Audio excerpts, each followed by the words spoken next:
Salut la gang, bienvenue à Radio B52, votre radio de Québec City, Rock City, la vieille capitale, la radio différente.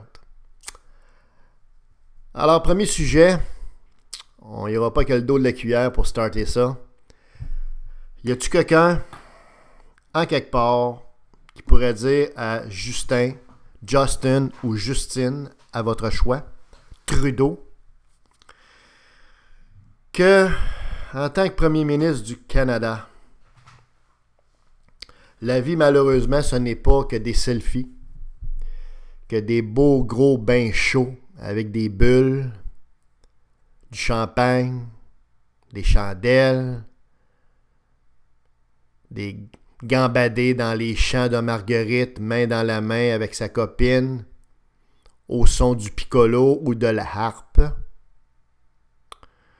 Mais que c'est aussi, malheureusement, sur la boule, la terre, des guerres, puis des problèmes à régler.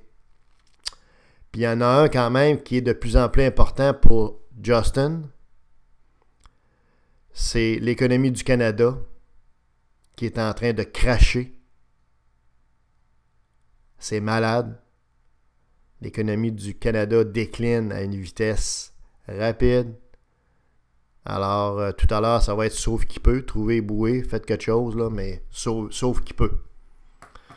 Alors, si quelqu'un est capable de dire à Justin qu'il y a d'autres choses à faire comme premier ministre que de se promener d'une mosquée à l'autre, entouré de gens douteux, de gens avec une religion qui ne fait pas la distinction entre la religion et l'État, et entouré de gens pour qui, dans le fond, nous sommes tous, ceux qui ne sont pas de leur religion, des infidèles.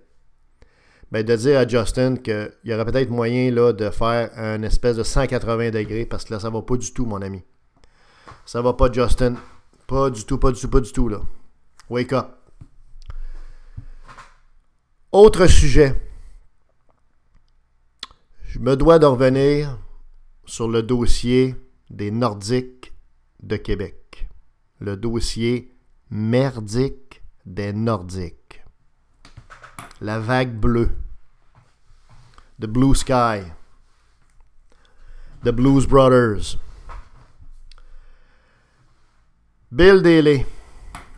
La semaine dernière, Bill Daly, qui est l'adjoint de Slinky, Gary Bettman, est venu la semaine dernière lors du match de la Coupe du Monde où il y avait 18 000 personnes au centre Vidéotron. Il est venu faire acte de présence. Il est venu faire son bon et servile, je dirais, serviteur de Slinky pour préserver des apparences, puis faire le beau, s'assurer que la Ligue nationale de hockey était présente, de tête, mais pas de cœur, à Québec pour le match de la Coupe du Monde. C'était obligé parce que tout ça est organisé, commandité, souhaité, promotionné par Slinky et sa gang, son club privé de la Ligue nationale de hockey. Alors, Daly, c'est un puppy. C'est une marionnette. Si Slinky il dit de sourire, il sourit. Si Slinky il dit de pleurer, il pleure. Si Slinky il dit de péter, il va péter. Si Slinky il dit de baisser la tête, il va baisser la tête. Bref, Bill Daly, déléguer Bill Daly à un événement, c'est comme déléguer un poteau ou un robot programmé, tu sais, que tu peux manipuler à distance. C'est rien que ça, Bill Daly. Alors, c'est le porteur, dans le fond, d'eau, c'est le porteur de serviettes, c'est le porteur de Slinky. Alors, Bill Daly est venu hier, la semaine passée, c'est-à-dire faire acte de présence, et puis il ne s'est pas contenté de juste d'être présent et de faire le beau. On lui a vraiment déroulé le tapis rouge, ce monsieur-là, pour lui faire le tour du centre Vidéotron. C'était la première fois que la Ligue nationale de hockey envoyait un de ses dirigeants, entre guillemets, à Québec faire le tour du centre Vidéotron. Ça a pris 1 heure et quart, semble-t-il, donc très rapide, parce que je suis allé au centre Vidéotron, j'y ai même travaillé. Et c'est quand même assez vaste, là, si on veut faire le tour avec ça, on a un petit peu plus appuyé. Alors, donc, ça s'est fait assez vite, je dirais, cette affaire-là. C'est quand même révélateur, hein? On n'a pas trop le goût d'être ici, mon Bill, fait que on n'étire pas la sauce. Fait que il s'est pas contenté de venir de faire acte de présence puis de montrer ses beaux habits Hugo Boss de 5000$. Il a fait une petite conférence de presse pour dire que finalement, si Québec n'avait pas eu de concession de la NHL, c'était pas dû à la ville comme telle, puis les fans, puis tout ça, là, toute la chose habituelle. Mais là, il a sorti une autre raison, c'était que les propriétaires de la Ligue nationale de hockey ne voulaient pas se voir contraints de donner 2 joueurs, un à chaque ville, s'il y avait eu 2 villes qui avaient eu des concessions au lieu d'une. Vous comprendrez comme moi que c'est de la bullshit, c'est habituel. C'est ce qu'on a normalement par la face ici à Québec, dans la Ligue nationale de hockey depuis 7 ans, de la bullshit all around. Vous comprendrez comme moi qu'au nombre de joueurs qu'il y a dans chacune des organisations de la Ligue nationale de hockey, puis au nombre de chaudrons qui jouent dans chaque club dès maintenant, hein, de façon constante à chaque année, ben vous comprendrez comme moi que c'est pas 2 chaudrons au lieu d'un chaudron qui aurait changé grand-chose dans le calibre de chaque club de hockey de la Ligue nationale de hockey, parce que justement, c'est un calibre très, très moyen pour plusieurs clubs, à part les clubs d'élite. Alors, on a sorti cette raison-là. On ne voulait pas vraiment se priver de 2 joueurs au lieu d'un. C'est tellement incroyable de dire une telle ennerie, une telle bêtise, une telle stupidité en pleine face des gens de Québec, des journalistes de Québec. C'est tellement incroyable que, je veux dire, c'est encore plus surprenant de voir qu'il n'y a aucune réaction d'aucun média, aucun journaliste sur place, personne. Le maire de Québec est une grande gueule reconnue qui se mêle de tout et de rien, surtout de ce qui ne le regarde pas par les temps qui courent, dit plus un mot sur le dossier des Nordiques, sur aucune des cochonneries qui est envoyée par la tête à la Ville de Québec par la Ligue nationale de hockey. Bref, c'est le silence. On dirait qu'on a peur de la Ligue nationale de hockey, qu'on a peur de Slinky, qu'on a peur de l'entourage de Slinky, sa garde rapprochée, c'est Yes Man comme Daily. Je ne comprends pas. Il faudrait peut-être être fier, là, parce que je l'ai dit lors de mon premier podcast, et je le répète, la Ligue nationale de hockey n'a jamais eu l'intention de revenir à Québec. Et jamais elle ne reviendra à Québec. Jamais. Pour Slinky puis sa gang, tout ce qu'il y a en haut de la frontière des États-Unis, ça n'existe plus. Il y a des clubs qui sont là dans la Ligue nationale de hockey, des clubs canadiens, c'est tout. C'est terminé, c'est la fin des émissions, l'Indien, le buzzer, la neige à l'écran. Donc, je répète, c'est terminé. Ça fait 7 ans que ces gens-là rient de Québec.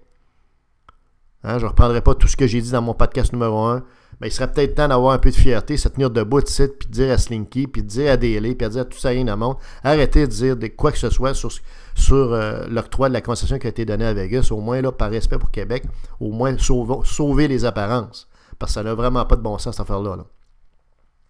OK? Puis il serait temps de dire à la Ligue nationale de hockey, collectivement ici à Québec, là, parce qu'on est des gens fiers à Québec, puis on n'aime pas aimer ça se faire rire en pleine face en se disant dire toutes sortes de cochonneries par la Ligue nationale de hockey. Il serait temps qu'on se dise collectivement à la Ligue nationale de hockey et surtout à Slinky et sa gang, hein? Et ça aura été dit ici, à Radio B52, à Québec, en premier, qu'on dise un beau, gros fuck you, Slinky. Fuck you, Slinky. Fuck you, NHL.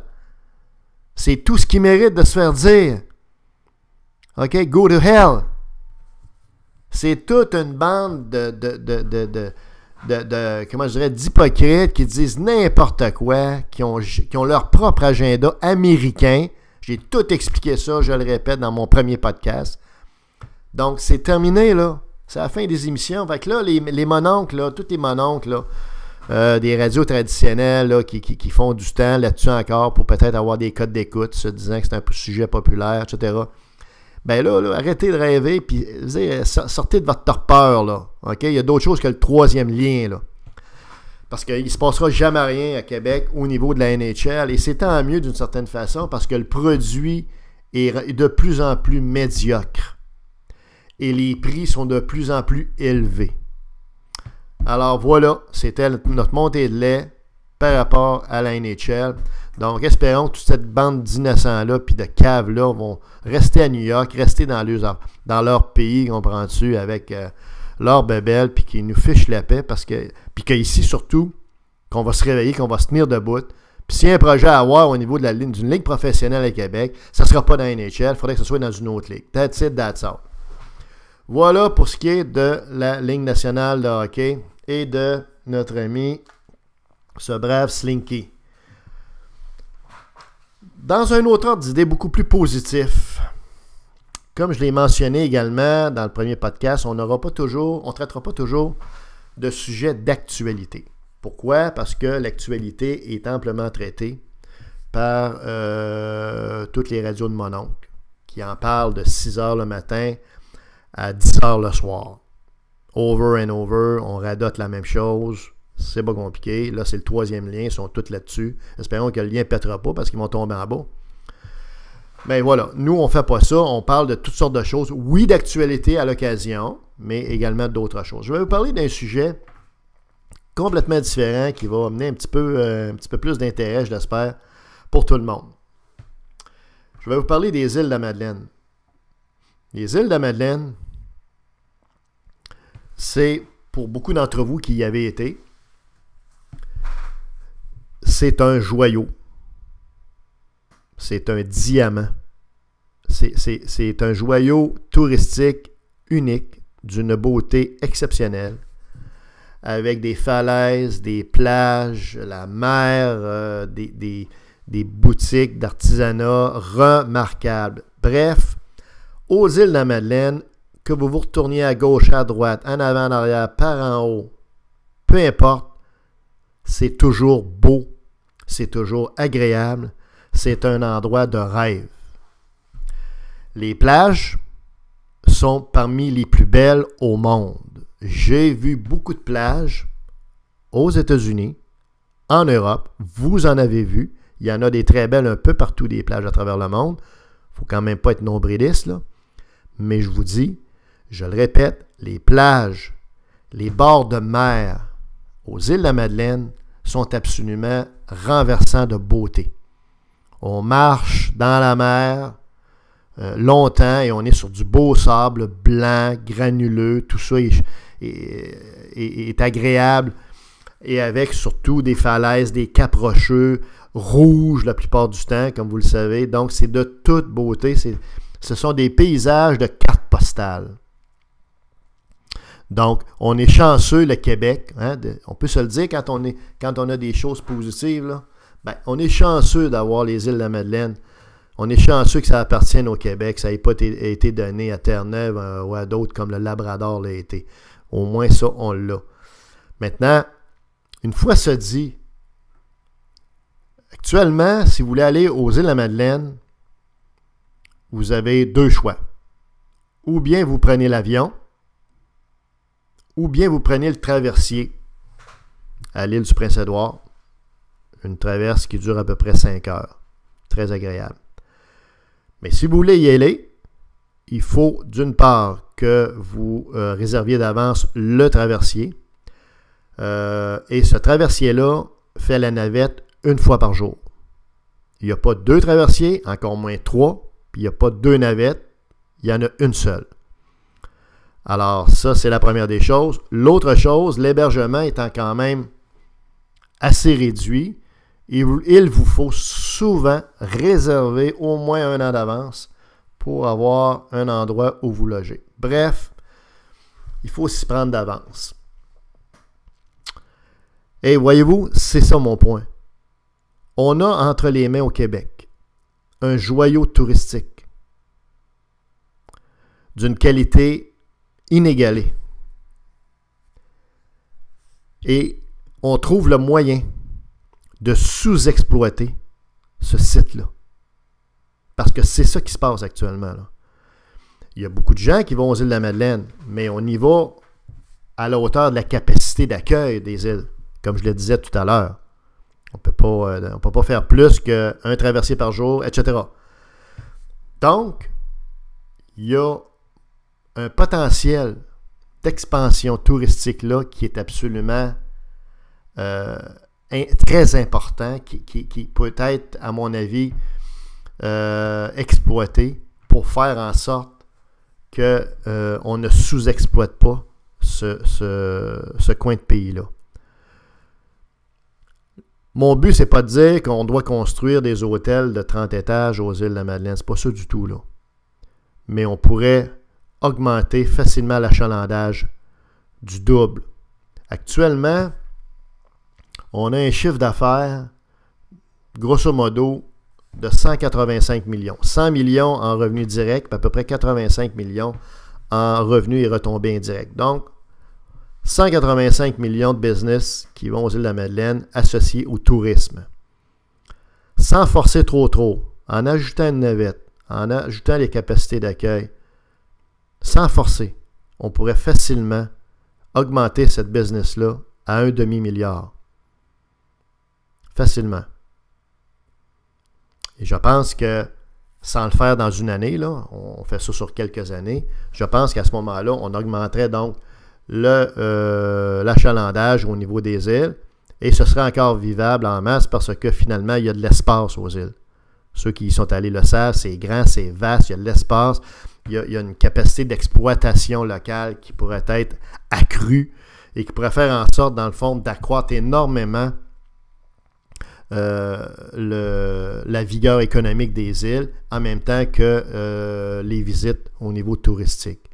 Actuellement, il y a 1000 emplois qui sont créés par l'industrie touristique. On comprend que si on double et plus encore le chiffre d'affaires, la business des îles à la hauteur de 500 millions, ben c'est 2500 à 3000 emplois qui vont être créés sur les îles. Donc, ça ne peut pas faire autrement que d'être positif pour tout le monde. En plus, ça augmenterait les retombées au niveau des taxes, au niveau des impôts pour nos chers gouvernements qui voient notre bien, qui s'assurent d'avoir toujours une partie de leurs mains dans nos poches. Donc, ça serait économiquement viable pour le gouvernement. Et ce qui est très cocasse, pour ne pas dire tristement cocasse, c'est de voir que notre gouvernement québécois, socialiste, là, qui s'assure de notre bien, là, il nous met des pancartes pour dire de ne pas aller vite, puis qui met des radars dans nos culottes pour être certain qu'on ne va pas vite encore, puis qu'en tout cas, toutes sortes de choses, là, qui s'assurent, dans le fond, de nous materner comme des petits bébés. Mais ce gouvernement-là, comment se fait-il qu'il n'est pas plus vigilant que ça par rapport au potentiel remarquable au niveau économique des îles de la Madeleine? Comment ça se fait qu'on ne promotionne pas ça plus? Pourquoi on ne développe pas les îles de la Madeleine davantage en resort un peu plus? Pas à l'américaine, là, pas faire un Cancun du Nord, mais faire plus. Parce qu'actuellement, c'est carrément, je le répète, sous-développé, sous-exploité. On pourrait faire beaucoup plus. On a un joyau entre les mains, un diamant brut qu'on pourrait polir un petit peu plus.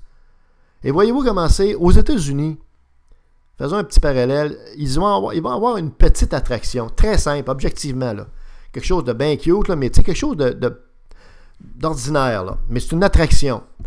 Ben, les Américains, eux, c'est le contraire. Une petite attraction, ils vont en faire quelque chose de big, de biggest, de nicest, de richest. C'est toujours le plus big aux États-Unis, tu sais. T'arrives là, puis tu dis, mon Dieu, c'était pas si big que ça. Mais bah, c'était big. C'était promotionnant big. Puis, tu sais, ils réussissent à attirer du monde, puis à faire de l'argent avec tout. Alors, tu sais, c'est toujours la plus belle plage, c'est toujours le plus beau parc, c'est toujours les plus beaux magasins aux États-Unis. Tout est plus beau, plus fin, plus ci, plus ça. Nous, c'est le contraire. On a un joyau entre les mains, puis on n'en parle pas, on ne sous-exploite pas. Je comprends qu'on ne veut pas en faire un resort à la Cancun, là, ça, je comprends ça, mais c'est pas ça que je dis non plus. Mais il y a peut-être moyen d'en faire, il y a peut-être moyen de faire un peu mieux qu'on fait là, par exemple, parce que ça n'a pas d'allure, là. On peut faire mieux facilement. Je sais que pendant la forte saison, il y a du monde. Là, il y aurait plus de monde encore, mais ça amènerait un développement supplémentaire des infrastructures là-bas. Donc, ça ferait travailler du monde, de la construction, du pavage, tout ça, sans partir en fou pour construire des autoroutes à 8 voies, là. Il y a un bon bout de chemin à faire, comprends-tu, pour améliorer puis capitaliser sur le potentiel économique et touristique des îles de la Madeleine. Et le gouvernement, bien évidemment, dort au gaz. Absolument, comme d'habitude, et puis il ne se passe rien. Tu sais, le gouvernement n'est pas là. Les agents économiques locaux, qu'est-ce que vous voulez, ils font avec des moyens limités, là. Et puis, mais souhaitons, dans le fond, que mon message puisse passer, puis qu'à un moment donné, on réalise qu'on a quelque chose qui mériterait d'être bien davantage développé, parce que c'est absolument merveilleux, les îles. Souhaitons que ce soit le cas. Un autre exemple, l'île d'Anticosti. L'île d'Anticosti, c'est un autre patente. Ça, c'est un endroit très, très magnifique. C'est géographiquement beau. Il y a des forêts, il y a des grosses falaises, il y a des bancs de sable un peu partout. C'est absolument remarquable, ça aussi, l'île d'Anticosti. Mais ça, c'est encore pire que les îles de la Madeleine. Actuellement, c'est quoi l'île d'Anticosti? Vous le savez comme moi. C'est quoi? Qu'est-ce qui se passe là? Deux choses. De la chasse, de la pêche. Il n'y a rien contre ça, là.